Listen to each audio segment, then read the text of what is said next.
Mesdames et Messieurs les journalistes, chers téléspectateurs, c'est un réel plaisir de vous retrouver pour le point de presse du gouvernement de ce jour consacré à l'emploi des jeunes. Ce sujet, en effet, est au centre des préoccupations du gouvernement qui a pris le 11 septembre dernier une batterie de mesures pour renforcer la création et l'auto-emploi en faveur des jeunes. Pour en parler, nous recevons pour vous le ministre de la Jeunesse, de la Formation professionnelle et de l'Emploi, M. Baska Émile Diala. Avec lui, il sera également question des volontaires nationaux qui jouent un rôle essentiel dans le développement de notre pays. Et à la suite de M. Diala, nous recevrons le ministre de la Communication, porte-parole du gouvernement, pour nous parler d'informations gouvernementales et répondre aux questions d'actualité nationale et internationale. Sur ce, je laisse toute la place à Monsieur le ministre de la Jeunesse, de la Formation professionnelle et de l'Emploi, Monsieur Baska Émile Diala.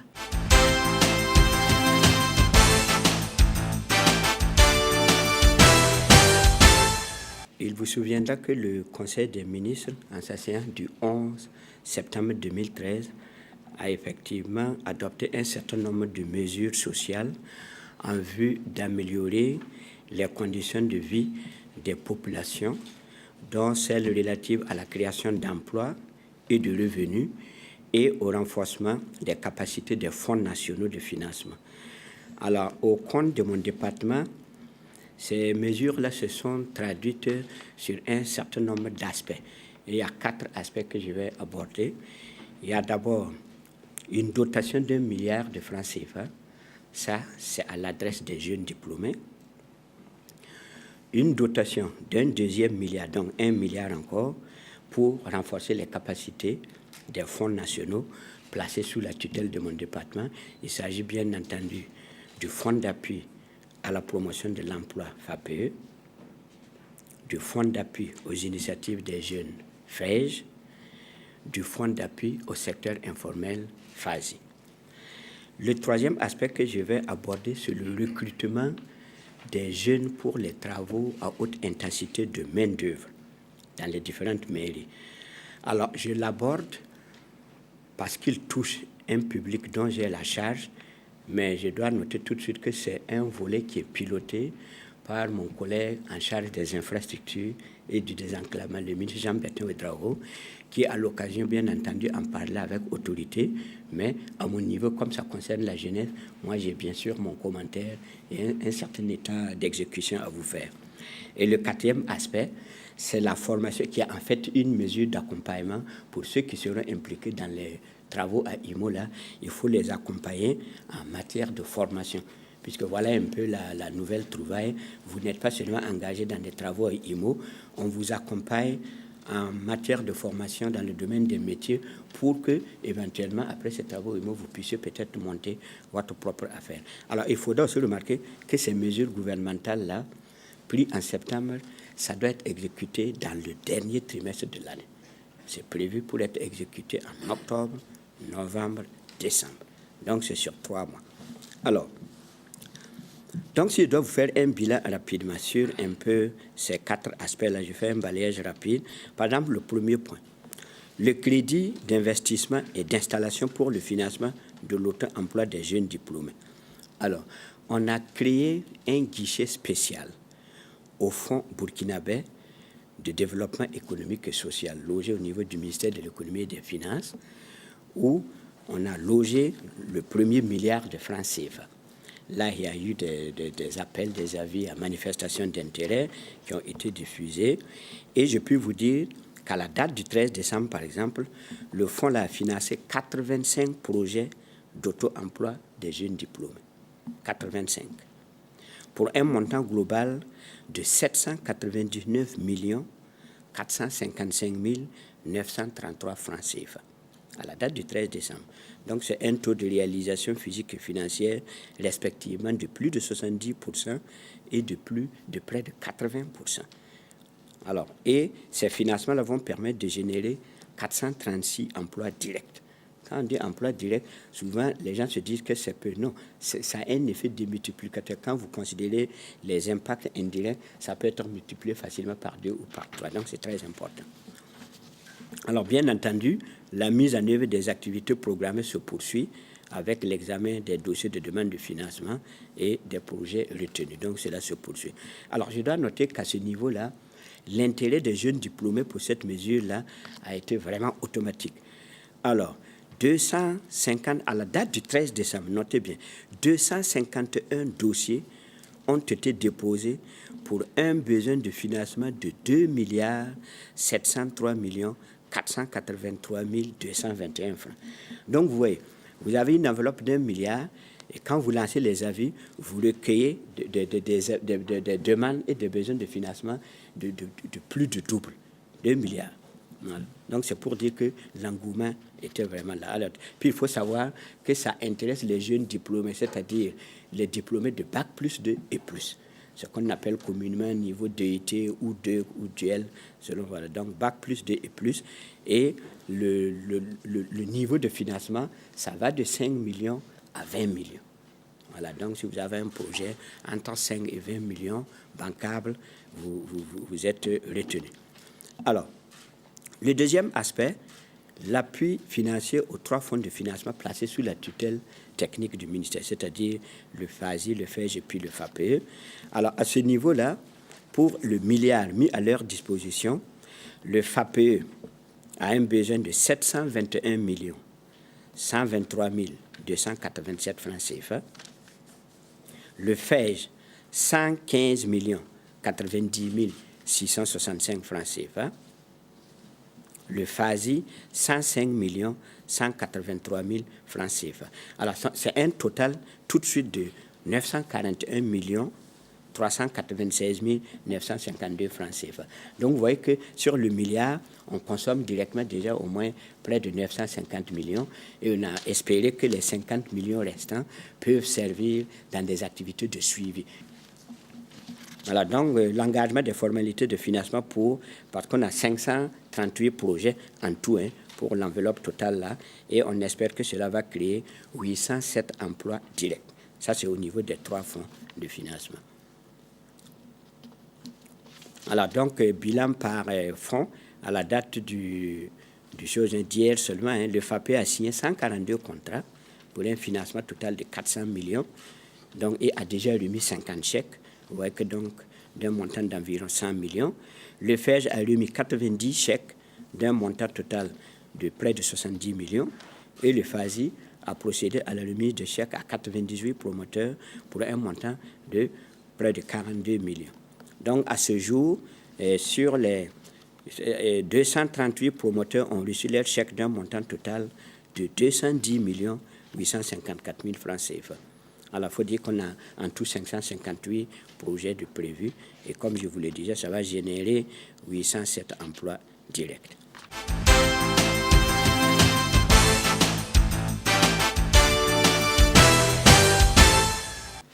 Alors, pour le recrutement des jeunes pour les travaux à IMO, le coût va au-delà quand même de 10 milliards. Voilà ce qui est prévu dans la mesure de 10 milliards. Il est prévu le recrutement de 83 720 jeunes et à ce jour, il a déjà payé pour plus de 3 milliards de francs CFA. Alors, l'engouement a été total à ce niveau. Sur les 83 720 postes-là, il y avait plus de 500 000 candidatures au niveau de toutes nos communes, qu'elles soient urbaines ou rurales. Vous voyez l'engouement que ça a suscité.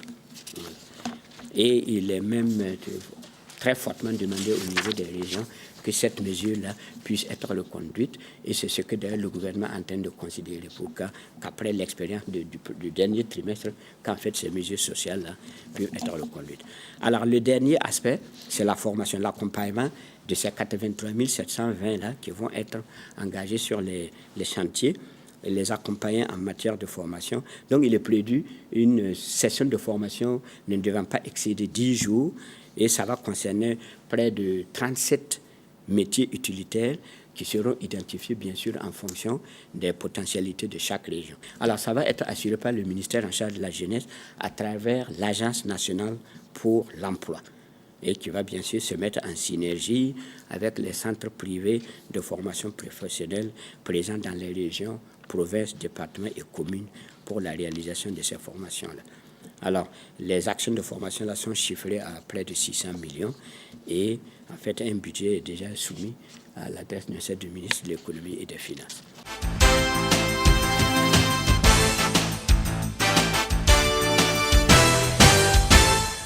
Ça, c'est une première opération que nous pensons dupliquer en début 2014, puisqu'en tout cas, lors de nos concertations au niveau du gouvernement, il est question de reconduire, n'est-ce pas, ces mesures-là. Donc, il y a une lueur d'espoir.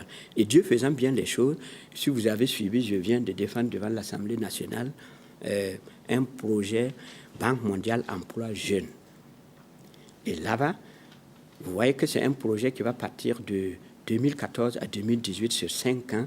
Et vous voyez que les travaux à IMO, il y a un accent et il y a le développement des compétences qui viendraient bien sûr en accompagnement.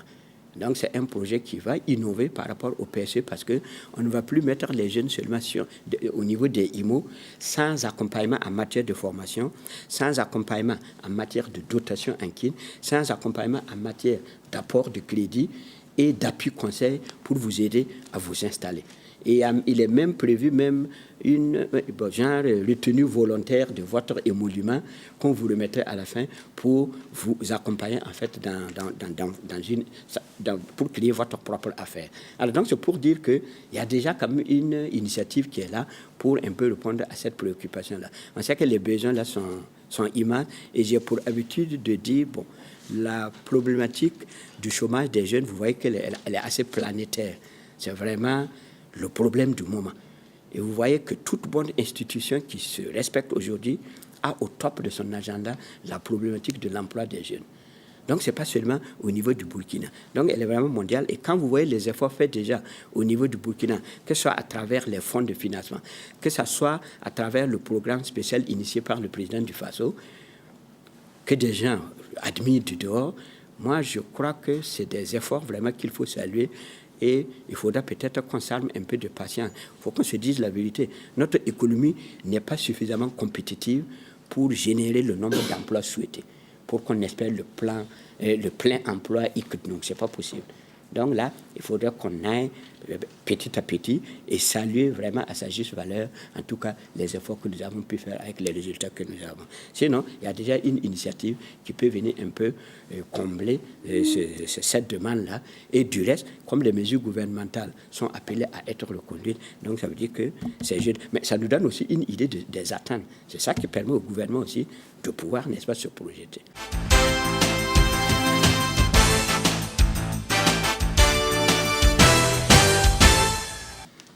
Alors, s'agissant du deuxième volet, c'est-à-dire le programme national de volontariat du Burkina Faso, il faut dire que c'est un programme qui a été mis en place au Burkina en 2008 par le gouvernement, avec l'appui bien entendu de nos partenaires techniques et financiers, notamment le programme des volontaires des Nations Unies et notamment le PNUD. Alors, ce sont ces deux partenaires-là qui ont aidé le Burkina à mettre en place, n'est-ce pas, le programme national de volontariat à partir de 2008. Il y a eu bien sûr un processus. Alors, mais en termes réglementaires, il y a une loi qui a été votée le 29 novembre 2007 par l'Assemblée nationale qui cadre un peu ce qu'on appelle le volontariat national et qui, dans sa mission, dans sa vision, dans ses objectifs, c'est quoi? C'est en fait l'engagement désintéressé pour le développement de son pays. Grosso modo, c'est ça. C'est un peu à l'image des Peace Corps, c'est-à-dire corps de la paix, où des pays très nantis comme les États-Unis, le Japon, envoient des jeunes volontaires qui travaillent dans nos villages et qui vivent en dessous des conditions de vie de leur pays d'origine et qui donnent d'eux-mêmes pour en fait accompagner nos populations. C'est ça l'esprit du volontariat. Donc c'est bon de le souligner. Donc, et en termes d'évolution, il faut dire que notre programme a évolué de 40 volontaires en 2008 à 1102 en 2011. Donc toujours dans l'esprit du volontariat. Et ce programme-là a été présent sur divers chantiers où sa prestation a été très hautement appréciée, notamment dans les secteurs prioritaires comme l'éducation, l'alphabétisation, la santé, la décentralisation. Voilà.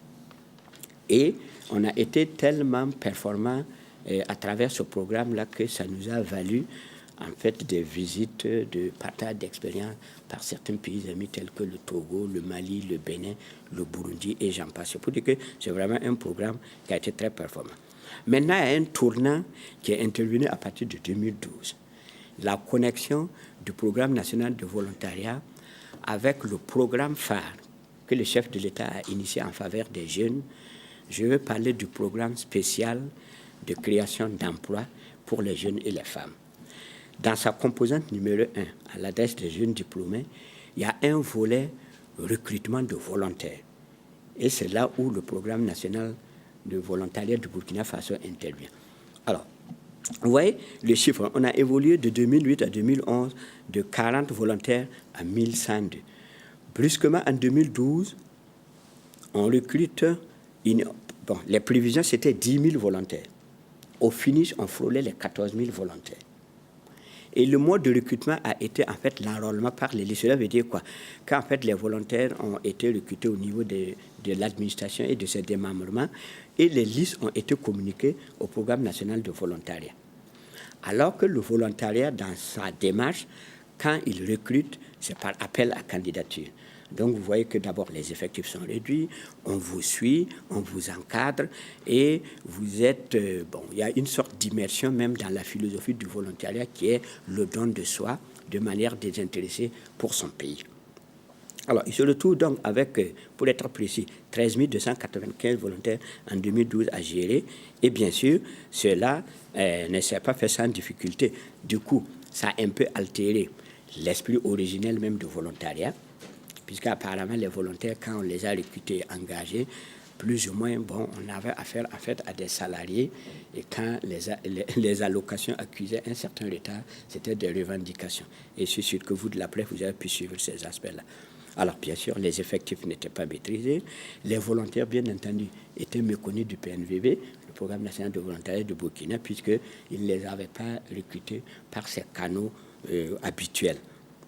Et il y a même eu un problème réel de suivi même de ces volontaires-là sur le terrain. Et naturellement, la mobilisation même des ressources pour ce faire était une préoccupation. À tel enseigne qu'au finish, en 2013, nous nous sommes retrouvés avec des arriérés très massifs au titre de 2012.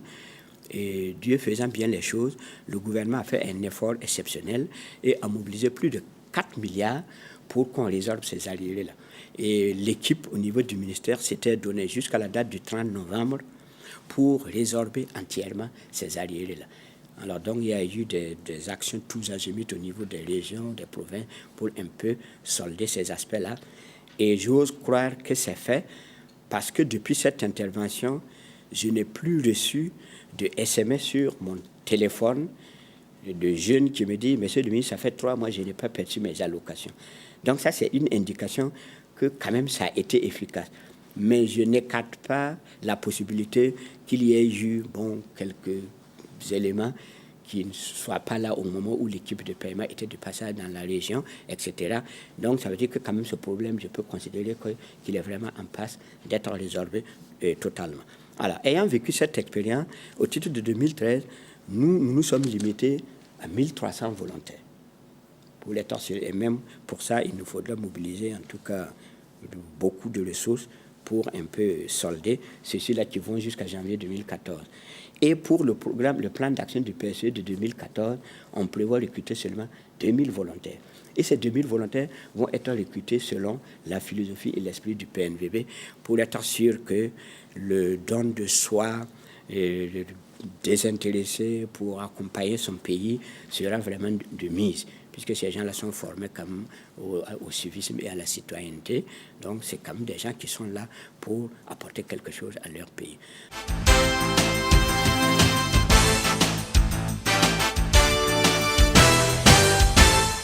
Le gouvernement avait accédé aux sollicitations des médias privés en octroyant une subvention annuelle. Cette subvention annuelle est partie de 100 millions, 150 millions, 200 millions. Et aujourd'hui, nous sommes à 250 millions depuis 2 ou 3 ans. Et cette somme est gérée par une commission mise en place par les organes des médias et les responsables des médias et privés et eux-mêmes. Et on s'est rendu compte en faisant le bilan que 250 millions aujourd'hui n'arrivaient pas à répondre à l'ensemble des besoins et des préoccupations posées par la presse privée. Et le gouvernement, effectivement, est conscient que la presse privée apporte une contribution inestimable au débat démocratique, à la liberté d'opinion, à l'approfondissement de notre processus démocratique. Et nous considérons que ce que fait la presse privée est un service public et qu'ils n'ont pas toujours les moyens de pouvoir réaliser ce qu'ils envisagent. Et il faut reconnaître aussi que les médias publics, à eux seuls, n'arrivent pas à couvrir l'ensemble des besoins d'information des citoyens, qui est en réalité un droit constitutionnel. Et donc, lorsqu'on voit les différents arguments qui plaident en faveur d'un appui à la presse privée, on ne peut qu'accéder à cette demande. C'est ainsi qu'un travail a été mené sur, je dirais, plusieurs mois, et avec aussi la contribution des acteurs de la presse privée, et notamment la CEP, mais aussi d'autres acteurs et associations de professionnels des médias. Et nous avons abouti à, je dirais, à des propositions. Il faut retenir 2 propositions essentielles. La première proposition était fiscale. Nous pensons que tous ensemble, médias comme responsables au niveau du département de la communication, que la fiscalité pèse sur les médias privés plus qu'elle ne rapporte à l'État. Et que quand on balance, en réalité, on pouvait défiscaliser un ensemble de choses. Et nous avons argumenté et nous sommes allés jusqu'à voir la contribution annuelle de la fiscalité sur les organes de presse et en rapport à ce que cela représente pour ces organes en termes de charges. Et donc, le gouvernement a accédé, et très concrètement, avec le ministère de l'Économie et des Finances, une liste d'équipements assez rapidement va être proposée pour que décisions soient prises dans les meilleurs délais au niveau du ministère de l'Économie et des Finances pour défiscaliser ces équipements acquis par les organes de presse et par les médias. Donc ça, c'est le premier aspect justement de l'appui qu'on a envisagé. Le deuxième aspect, on a voulu créer un meilleur mécanisme. La subvention telle qu'elle s'exécutait actuellement n'arrivait plus à répondre aux besoins véritables de la presse. Et recevoir 250 millions, mettre en place une commission, identifier des critères, distribuer ces fonds à un ensemble de médias, et sans lendemain, sans plus, n'arrivait pas à satisfaire. Et d'ailleurs, entre le moment où on a créé cette subvention et aujourd'hui, le nombre d'organes a augmenté de manière substantielle. Et les types d'organes aussi ont évolué. Aujourd'hui, nous avons les médias en ligne qu'il faille prendre en compte. Et nous avons donc aujourd'hui à faire face à une demande beaucoup plus forte et beaucoup plus concrète et beaucoup plus diversifiée. Donc, comment faire dans une situation où l'État ne peut pas, où le budget national ne peut pas forcément augmenter de manière exponentielle la subvention accordée aux médias privés, comment faire pour apporter de meilleures solutions?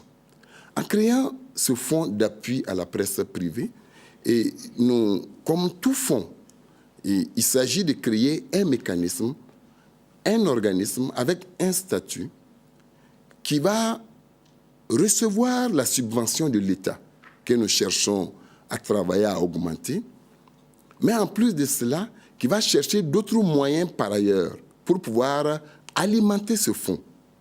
Et naturellement, ce fonds ne sera plus en réalité partagé comme on le faisait actuellement.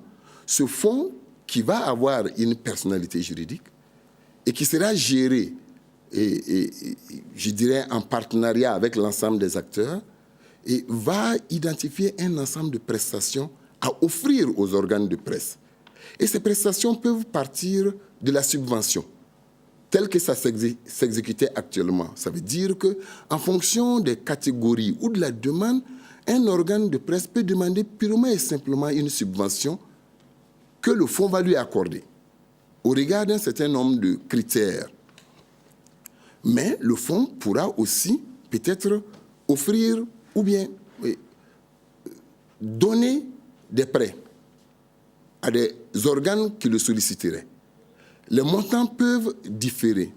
Le fonds pourra éventuellement arriver à se porter garant et auprès d'une banque au bénéfice d'un organe qui veut consentir un emprunt beaucoup plus substantiel que le fonds ne peut lui offrir.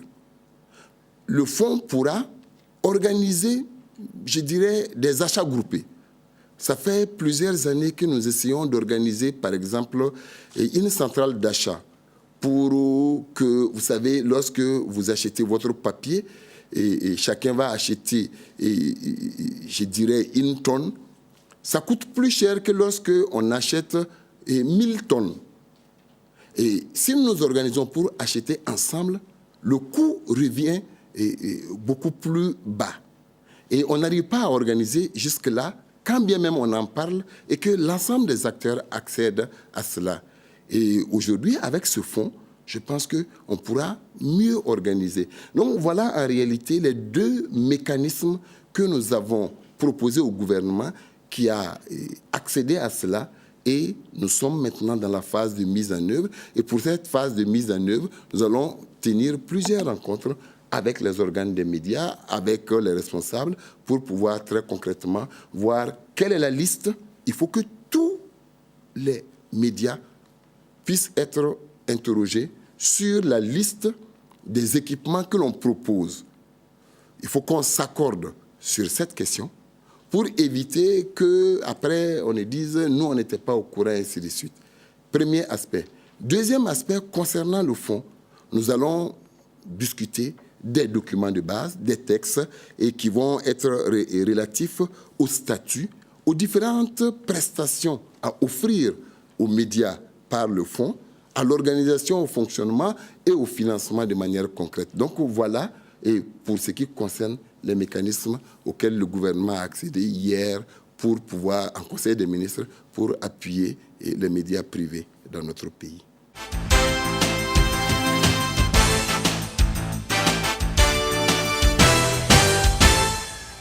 Et je crois que ces nouvelles mesures et ces nouveaux mécanismes visent à organiser, à prendre en charge les défis à relever pour avoir de meilleures entreprises de presse. Et qui dit meilleures entreprises de presse, dit entreprises de presse qui respectent la légalité en matière de droit du travail, dont la convention collective. Hier, au cours de nos discussions en Conseil des ministres, nous avons beaucoup discuté et justement, nous avons argumenté dans le sens que avoir un fonds qui appuie les entreprises de médias, qui les aide à avoir des financements pour faire face à leurs charges, doit les amener naturellement à pouvoir respecter la convention collective, qui est essentielle pour les journalistes, pour les professionnels de la communication.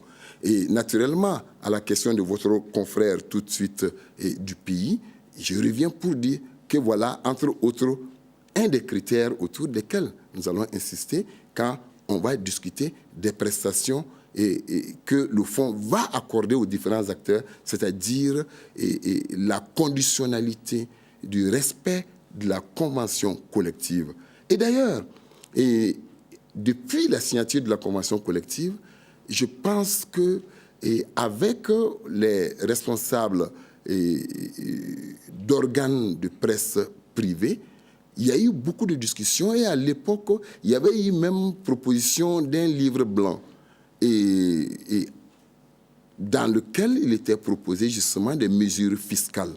J'avoue que nous avons convergence par rapport à un ensemble de questions. Donc, convention collective, et nouveaux fonds à mettre en place, et désarmement fiscal, etc. Mais il faut qu'à la fois que les entreprises de presse puissent se structurer, se consolider, il faut que les journalistes puissent être payés conformément et justement à la réglementation et du droit du travail dans notre pays. C'est un des objectifs essentiels recherchés dans ces actions.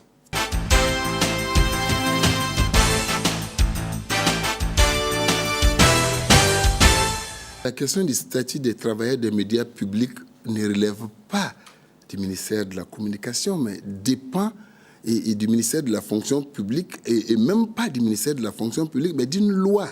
Je crois que vous êtes journaliste et vous suivez, c'est la loi 013. Et comme on est confronté même à une difficulté d'ensemble, et le gouvernement a entrepris la relecture de la loi 013. C'est une loi. En réalité, parfois, il est paradoxal. Vous voyez, nous voulons quand il y a des problèmes avec les lois, nous les indexons. Nous voulons qu'on construise une démocratie et une république. Mais nous voulons des droits contraires parfois aux lois de cette république. Donc, accepter que nous puissions d'abord relire la loi 013 qui concerne les agents publics avant d'envisager. Indépendamment de cela, vous me donnez l'occasion de donner peut-être quelques informations concernant, je dirais, les conditions de travail au niveau des médias publics. Je pense que parfois, il y a un problème d'information qui n'est pas partagé. Et depuis que j'ai été nommé ministre de la Communication, j'ai toujours reçu le syndicat régulièrement depuis 2011. Chaque fois quand le syndicat a souhaité, je les ai reçus. Et nous avons toujours eu les meilleures relations du monde possible. C'est-à-dire qu'il n'y a pas eu de couac. Et j'ai toujours réagi, comme on dit, au quart de tour. Il n'y a pas un seul dossier. En réalité, quand les gens parlent, ils parlent de manière vague. J'aimerais qu'on sorte un seul dossier qui a pris du retard au niveau du ministre de la Communication. On me dit qu'il faut signer des arrêtés conjoints parce qu'il y a des problèmes d'indemnité. Le lendemain ou le surlendemain, je les signe.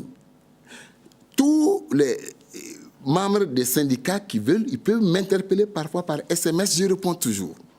Et c'est ça la réalité. Et depuis septembre, j'ai mis en place un comité chargé des questions sociales au département de la Communication. Ce comité chargé des questions sociales, présidé par un chargé de mission et qui regroupe les DRH des EPE, travaille régulièrement et me rend compte. Et j'ai déjà eu une séance de travail avec le ministre de la Fonction publique concernant les préoccupations. C'est pour vous dire objectivement que pour les questions dont vous parlez, et chaque fois quand je suis saisi d'une question, je traite la question au quart de tour, comme on le dit. Et aujourd'hui, le ministre de la Fonction publique est témoin et les correspondances que j'envoie à mes différents collègues l'attestent de l'énergie que je mets pour essayer de régler les préoccupations. Mais cela dit, vous ne pouvez pas imposer au ministre de la Communication de vous donner un statut particulier. Ça ne relève pas de lui. C'est une loi qui ne permet pas un statut particulier. Et donc, même si vous le souhaitez, effectivement, dans la discussion, ça permet de. Et vous savez, la demande de statut particulier, ce n'est pas simplement le personnel des médias publics. La demande de statut particulier, chaque jour, dans tous les ministères, nous avons des acteurs qui demandent le statut particulier. C'est pourquoi le gouvernement a accédé justement à la relecture de la loi 013 pour envisager un meilleur cadre global.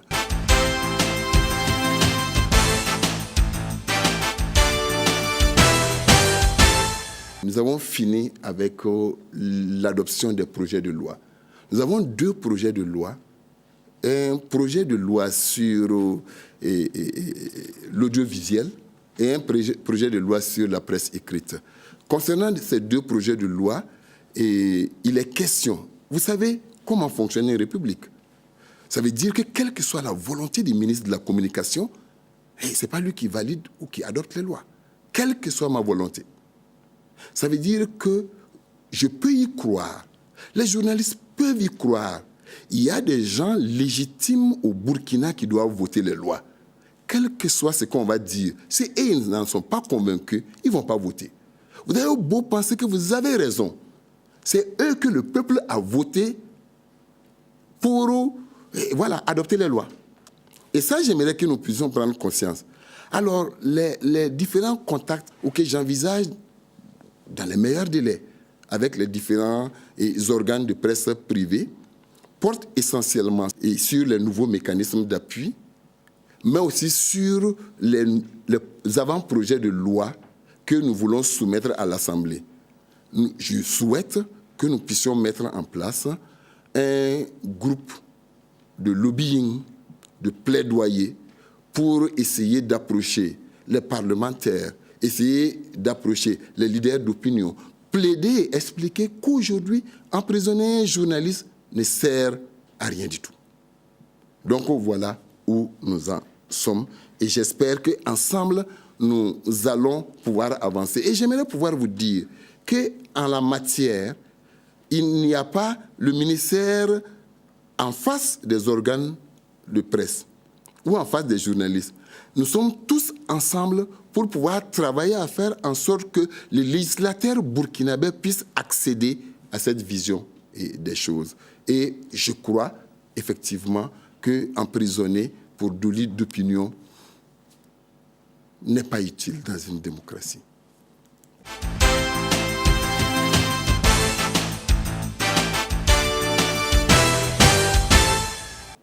L'exécutif souhaite, son Excellence, Monsieur le Premier ministre, souhaite vraiment que Ousmane Guiro soit jugé avant fin 2013. Mais ce n'est pas lui qui juge. Il souhaite, mais quand il le dit, il souhaite être entendu par la magistrature. Et malheureusement, à ce niveau, et je l'ai dit, le Premier ministre n'a pas de moyens d'action pour faire aller la justice plus vite. Et on peut avoir l'opinion que l'on souhaite là-dessus, mais c'est ça la réalité. Et donc, ça aussi montre la réalité d'une justice indépendante qui assume. Et nous, au niveau du gouvernement, ce que nous souhaitons vraiment, c'est que les choses puissent évoluer à ce niveau. Il en va de même pour les militaires de 2011. Vous savez, chaque fois quand vous abordez les questions de la justice, et au niveau du gouvernement, nous ne pouvons qu'exprimer des souhaits. Nous avons la volonté.